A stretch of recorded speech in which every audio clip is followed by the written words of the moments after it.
Hello valuables, welcome back to my channel. It is me, your host, Mary Johnson Eme. Thank you so much for joining me on today's episode. And if today is your first time of seeing my valuable, beautiful, amazing face, thank you so much for joining me. I value you. You are welcome. You are the right place. And please, you consider subscribing and, make this home your home. And to you, my supporters, thank you all so much for growing with me. I really appreciate you all. And yes, today I'm going to, share a story of mine I'm going to share a story of mine about my, first failed arranged marriage. Yes, it's a story time, and this is about me. Once upon a time, when I was living with my parents, remember I grew up with my parents. Some of you might be like, Mary, are you a divorcee? Don't worry, I'm going to answer all of those questions right in this video. In Cotonou, there was a man. This man, he's a spiritual person. Yes, he's a spiritual person that as of that time, I respect every elderly person. That's how I was trained, or we were trained. Altogether, Africans, we were trained to respect elderly people. So my mom knows this person, this spiritual person, Mr. A. So okay, let's just call him Mr. A. So this spiritual person actually came to me one day, and he actually told me that Mary, look at the situation in your family. This how it's happened. This how it started. It's all started.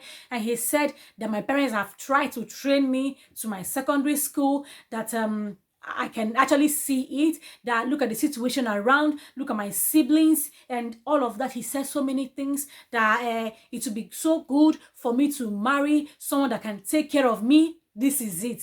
Someone that can take care of me, someone that, that will always support me and also support my family, because my parents, have tried their best and all of that. I was just listening to him, I was just listening. So I didn't interrupt him, nothing. So he kept on. So he said that there is someone that he wants me to see.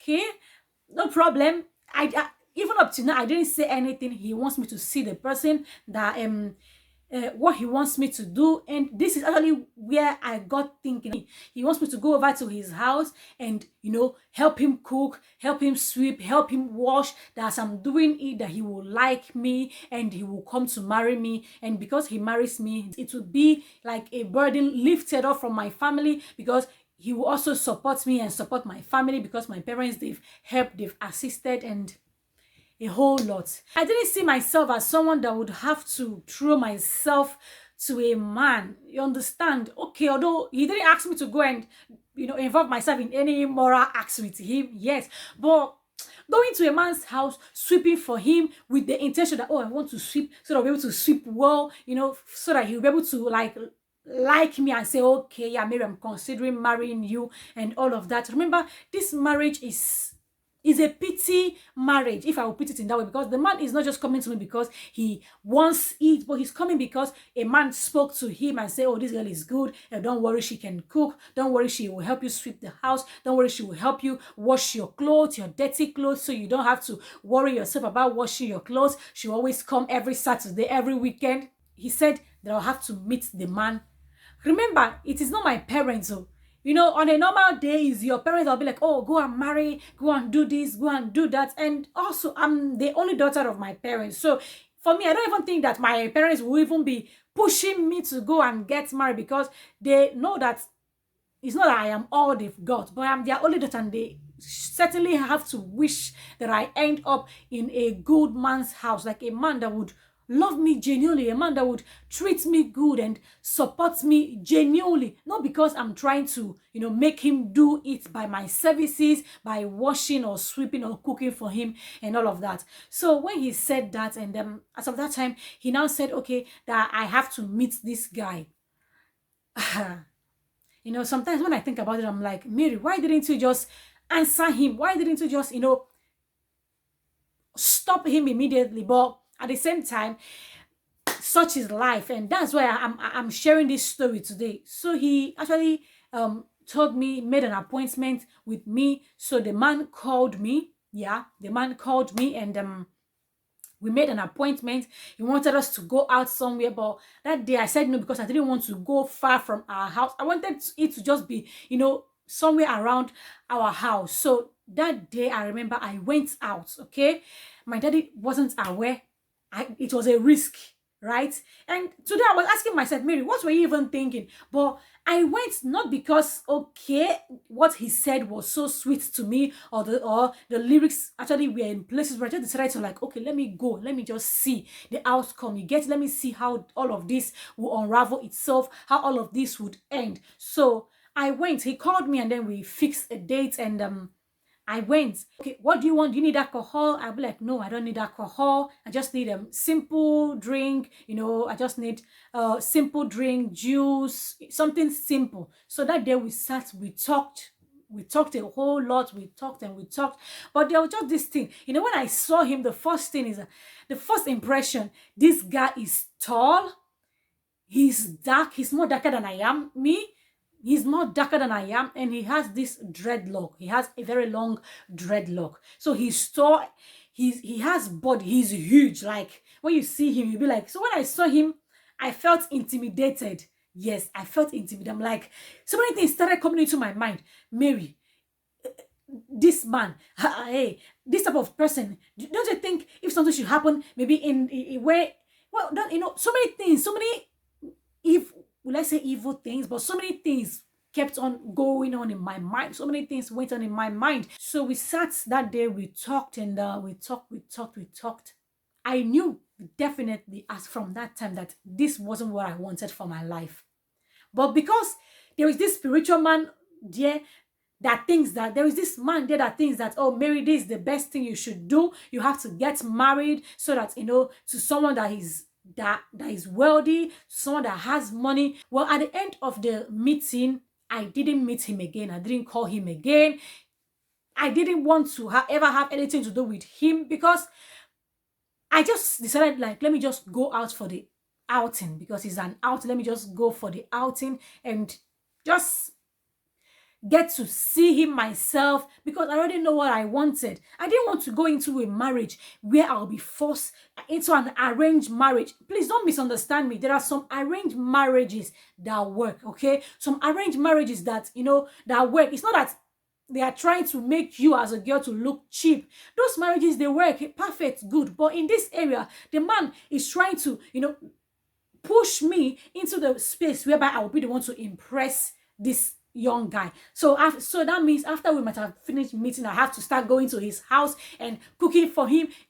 That's not what I want. Like my husband today, I never washed his clothes for him to like me. I never cooked for him to say, Mary, it is you that I want. I never went to his house to sweep for him to say, you are the apple of my eyes. So I didn't want to force myself into a relationship, because I know a time would come where I might not be able to be sweeping his house all the time, and he will feel like, oh, you don't sweep the way you sweep before. You used to sweep 2 times or 3 times in a day. Now you're sweeping once. You know, I don't want to live that fake life trying to impress him, because I know tomorrow the real color, the real me, the true me would speak for itself. So I didn't go to do all of those things that the spiritual man asked me to do. And that was how I saved myself from this marriage, because I know so well if I had gotten married to him, I wouldn't have been happy, because I forced myself into his life. And also maybe the man also was speaking to him, trying to force him